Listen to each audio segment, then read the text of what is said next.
Halo sahabat misteri, selamat datang kembali di channel Langit Hitam. Malam ini, kita akan mengulas sebuah kisah nyata yang bikin bulu kuduk merinding.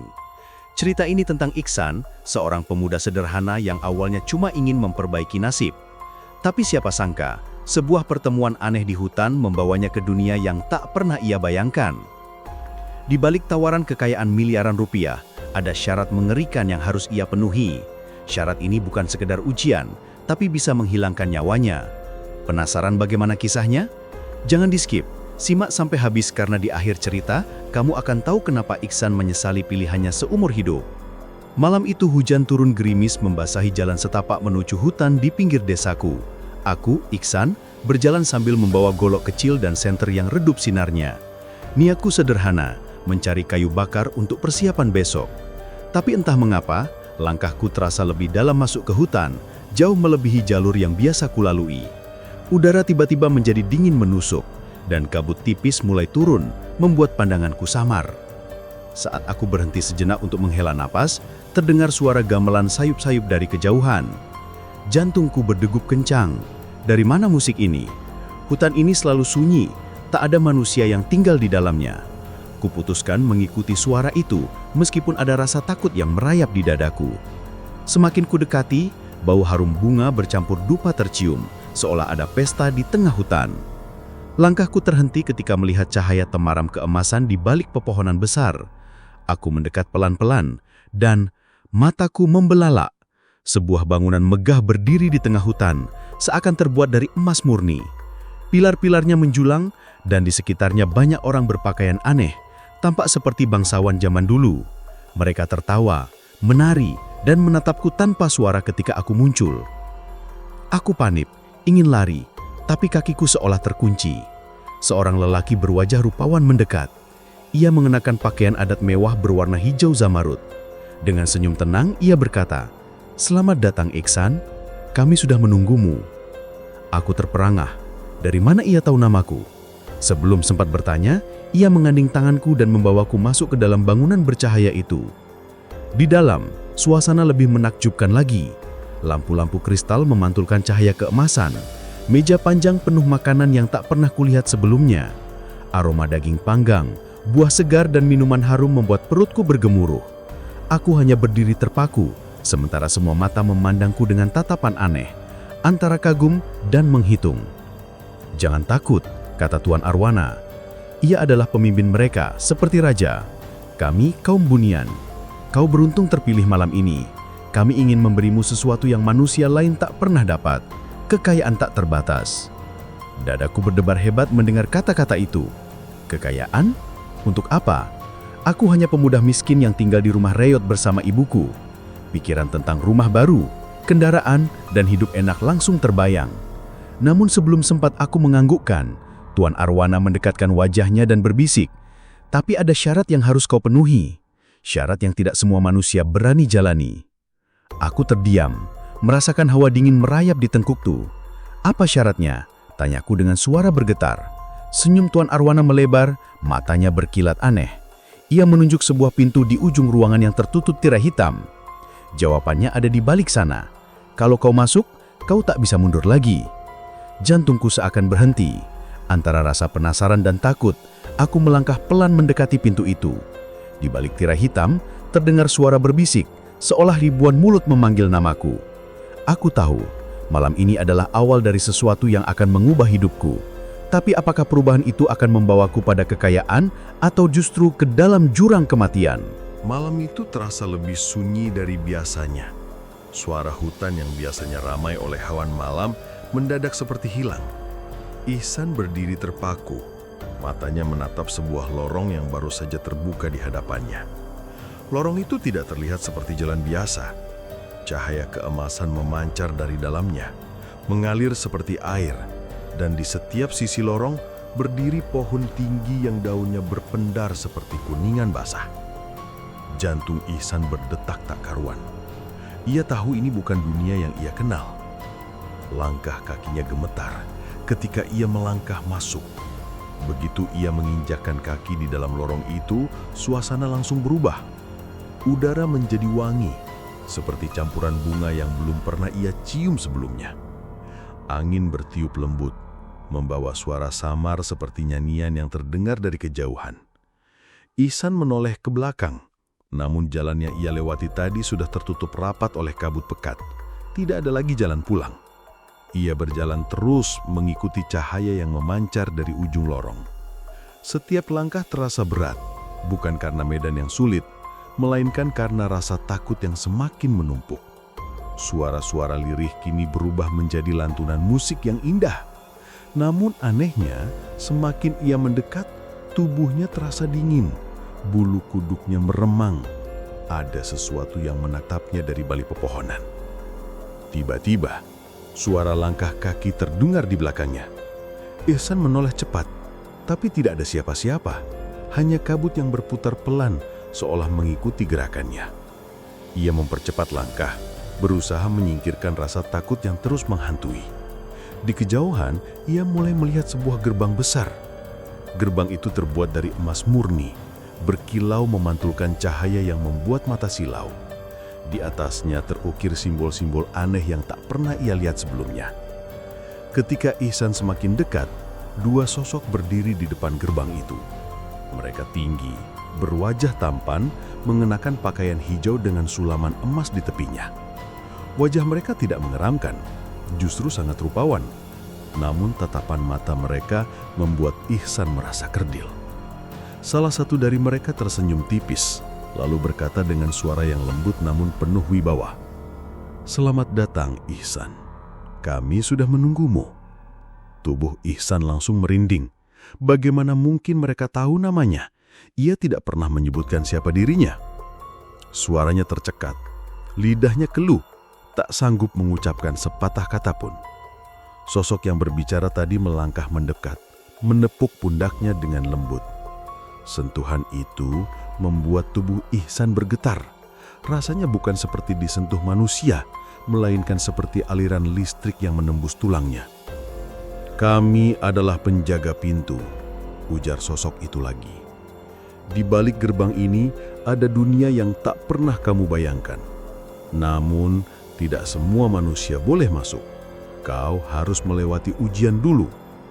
Kata-kata itu membuat Ihsan semakin gugup. Ia tidak mengerti apa yang dimaksud dengan ujian. Hanya satu hal yang ada di pikirannya. Apa yang akan terjadi jika ia gagal? Gerbang emas perlahan terbuka memancarkan cahaya yang lebih terang. Dari balik celah gerbang, Ihsan melihat pemandangan yang membuat nafasnya tercekak. Sebuah desa yang indah luar biasa. Rumah-rumah terbuat dari kristal, jalanan memantulkan cahaya seperti kaca, dan pepohonan berbuah emas. Sungai yang mengalir berkilau seperti perak cair. Di kejauhan, tampak perempuan-perempuan cantik berjalan anggun. Wajah mereka bersinar seperti cahaya bulan. Ihsan terpesona, seolah seluruh rasa takutnya lenyap oleh keindahan yang ia saksikan. Namun sebelum ia bisa melangkah masuk, salah satu penjaga mengangkat tangan, menghentikannya. "Belum saatnya. Dunia kami tidak bisa kamu masuki tanpa memenuhi syarat." Nada suaranya kali ini terdengar tegas, bahkan menyeramkan. Ihsan menelan ludah, merasa dadanya semakin sesak. Ia ingin bertanya apa syarat itu, namun bibirnya terasa berat untuk bergerak. Penjaga yang satu lagi maju, membawa sebuah kendi berisi cairan berwarna merah pekat. Wajahnya tetap senyum, namun tatapan matanya tajam menusuk. "Jika kamu ingin masuk dan mendapatkan apa yang kamu cari, kamu harus menepati janji. Dunia kami tidak memberi cuma-cuma. Ada harga yang harus dibayar." Suaranya menggema membuat Ihsan merasa seakan bumi di bawahnya bergetar. Ihsan akhirnya memberanikan diri bertanya dengan suara yang nyaris berbisik. Apa yang harus saya lakukan?" Penjaga itu menatapnya lekat-lekat, lalu berkata dengan suara yang membuat bulu kuduk berdiri. "Kamu harus menyerahkan sesuatu yang paling kamu cintai. Sesuatu yang tidak akan pernah kembali." Mendengar itu, Ihsan terdiam. Jantungnya berdetak makin kencang. Kata-kata itu seperti pisau yang menusuk dadanya. Ia mulai bertanya-tanya, apakah harta yang ia impikan sepadan dengan apa yang harus ia korbankan? Namun sebelum ia bisa berpikir lebih jauh, pintu gerbang terbuka semakin lebar. dan dari dalamnya terdengar suara halus memanggil namanya. Suara yang begitu merdu, seperti suara seorang wanita yang belum pernah ia kenal sebelumnya. Tubuh Ihsan mulai melangkah tanpa sadar. Ia seperti ditarik oleh kekuatan yang tak bisa ia lawan. Sementara dua penjaga itu hanya tersenyum tipis, seolah mereka sudah tahu apa yang akan terjadi. Langit malam menampakkan sinarnya yang pucat ketika Ihsan mengikuti langkah-langkah lelaki asing itu menuju sebuah jalur yang semakin sunyi. Hutan di sekeliling mereka tidak lagi terdengar seperti sebelumnya. Tidak ada suara jangkrik, tidak ada hembusan angin, hanya keheningan yang menusuk telinga. Setiap langkah yang ia ambil seperti semakin menjauhkan dirinya dari dunia yang dikenalnya. Lelaki itu sesekali menoleh, memastikan Ihsan tidak berhenti. Tatapan matanya seakan mengandung peringatan, jangan pernah kembali sebelum selesai. Setelah berjalan cukup jauh, Ihsan melihat sebuah hamparan cahaya di ujung jalan setapak yang dilapisi dedaunan kering. Cahaya itu bukan berasal dari lampu, melainkan seperti pancaran sinar bulan yang jatuh ke tanah, membentuk lingkaran. Di dalam lingkaran itu terdapat sebuah batu besar dengan ukiran aneh, seperti huruf-huruf kuno yang tidak ia pahami. Lelaki itu berhenti di depan batu, lalu berbalik menatap Ihsan dengan sorot mata tajam. Disinilah semua akan dimulai. Ucapnya lirih namun tegas, suaranya seakan bergema di antara pepohonan. Ihsan menelan ludah, jantungnya berdegup kencang. Ia tidak tahu apa yang akan terjadi, tapi rasa penasaran lebih besar daripada ketakutannya. Lelaki itu mulai berjongkok, mengusap permukaan batu, kemudian berucap pelan seperti melafalkan doa atau mantra. Tidak lama kemudian, tanah di sekeliling mereka bergetar ringan, seperti ada sesuatu yang bangkit dari bawah bumi. Ihsan mundur satu langkah, matanya membelalak melihat ukiran pada batu itu kini menyala dengan warna keemasan, semakin terang setiap detiknya. "Ini gerbang," kata lelaki itu sambil menunjuk cahaya yang kini melingkupi batu besar tersebut. "Setelah kau masuk, tidak ada jalan kembali sebelum perjanjian selesai." Ihsan mengurutkan kening. "Perjanjian apa?" tanyanya dengan nada cemas. Lelaki itu mendekat, menatapnya lekat-lekat. "Syarat untuk mendapatkan apa yang kau mau, harta, kemewahan, kekayaan tanpa batas. Tapi setiap anugerah ada bayarannya." Suara itu menggetarkan hati Ihsan. Ia tahu bahwa tidak ada yang gratis di dunia ini, apalagi dari sesuatu yang datang secara gaib. Perlahan lelaki itu merogoh kantong kain hitam yang ia bawa, mengeluarkan sebuah botol kecil berisi cairan merah pekat. "Ini bukan darah binatang," ucapnya dengan senyum samar. "Ini darah mereka, darah para penghuni yang menjaga gerbang. Setetes saja cukup untuk membuka ikatan perjanjian." Ihsan menatap cairan itu dengan rasa mual yang merayap ke tenggorokan. "Apa yang harus saya lakukan dengan itu?" tanyanya dengan suara hampir berbisik. Lelaki itu meletakkan botol tersebut di tangannya, dingin dan terasa berat meski kecil. "Tuangkan setetes di atas batu ini, lalu ucapkan namamu dan niatmu. Jangan bohong, jangan ragu, karena jika kau berdusta, mereka akan tahu." Jelas lelaki itu sambil menatap tajam ke mata Ihsan. Sebuah rasa takut yang belum pernah ia rasakan merayap dari ujung kaki hingga ke kepala. Ihsan menghela nafas panjang, mencoba mengendalikan diri. Dalam hati ia berkata, ini mungkin satu-satunya kesempatan untuk keluar dari jerat kemiskinan. Dengan tangan gemetar, Ihsan membuka tutup botol itu. Aroma aneh menyeruak, seperti bau karat yang menusuk hidung. Ia menahan nafas, lalu meneteskan satu tetes ke permukaan batu. Seketika, sinar yang sebelumnya berwarna keemasan berubah menjadi merah menyala seperti bara api yang hidup. Ihsan mundur selangkah, hampir terjatuh karena kaget. Lelaki itu menahan lengannya, memberi isyarat agar ia tetap diam. "Sekarang, ucapkan namamu," bisiknya dengan nada memaksa. Ihsan menggigit bibirnya, lalu berkata lantang, "Namaku Ihsan. Aku ingin kekayaan. Aku ingin hidup berkecukupan, tidak lagi hidup dalam kemiskinan." Saat kata-kata itu meluncur dari bibirnya, angin kencang berhembus dari arah yang tidak jelas, membuat pepohonan bergoyang hebat. Cahaya merah itu semakin menyilaukan hingga tiba-tiba muncul suara. Bukan dari lelaki itu, bukan dari dirinya, tapi dari arah lingkaran cahaya yang kini berubah seperti pusaran api. Jika itu yang kau inginkan, suara itu dalam, bergema seperti datang dari perut bumi. Ihsan terdiam, tubuhnya kaku, jantungnya seakan berhenti berdetak. Lelaki di sebelahnya hanya menunduk, tidak berani menatap pusaran tersebut. Katakan apa syaratnya? Suara Ihsan bergetar, tapi ia berusaha terdengar tegas. Suara itu tertawa lirih, dingin, menusuk ke dalam kepala Ihsan, membuat bulu kuduknya merinding. Kau akan mendapat apa yang kau mau, tapi satu hal yang harus kau lakukan, sesuatu yang tidak bisa kau tolak. Suara itu berhenti sejenak, membuat Ihsan semakin gelisah. Kau harus membawa sesuatu atau seseorang, darah manusia, yang lahir dari keluargamu sendiri.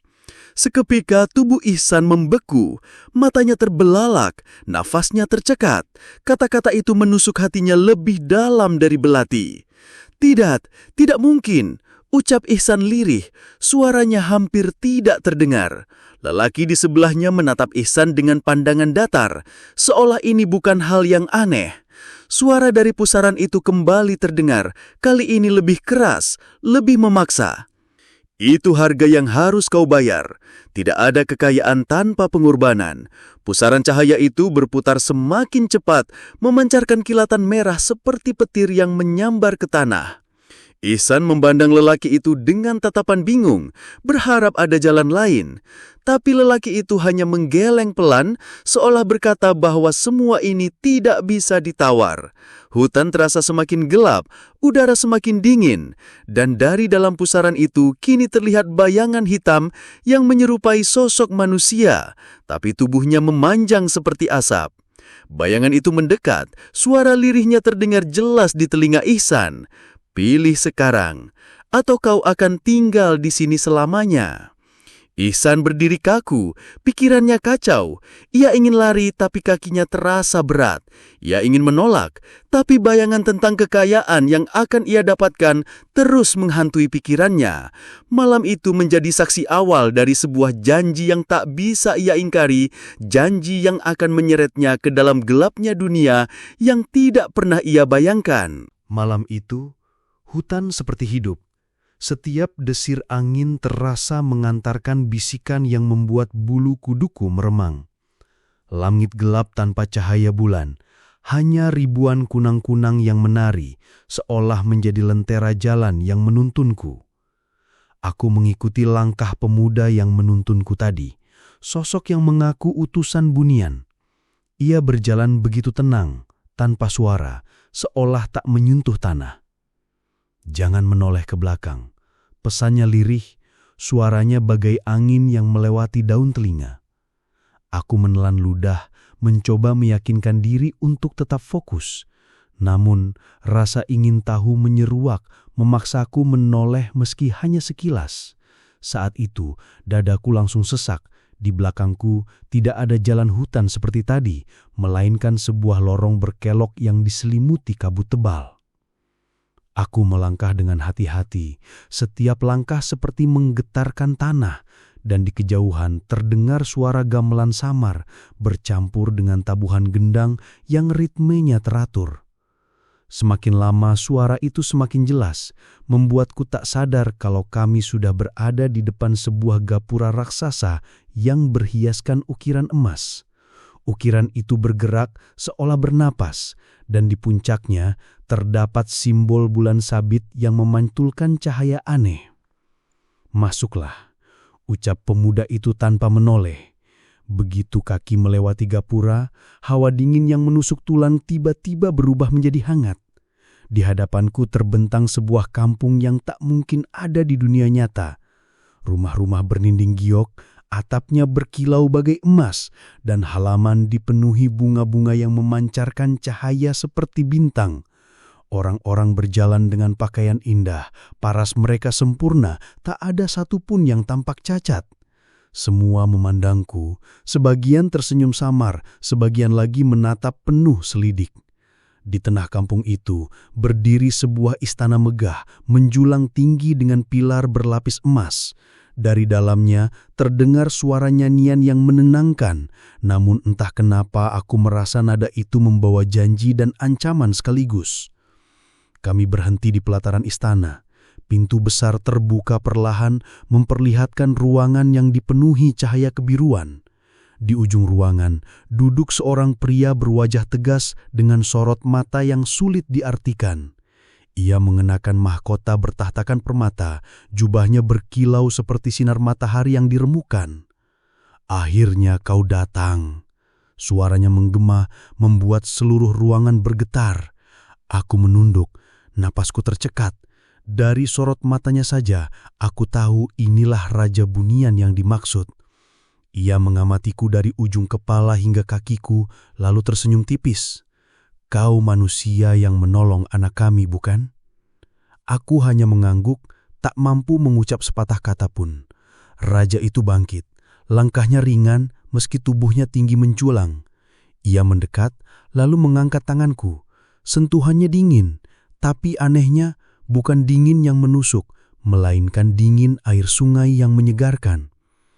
"Kami berhutang padamu, dan kami tak pernah membiarkan hutang tak terbalas," katanya menatapku dalam.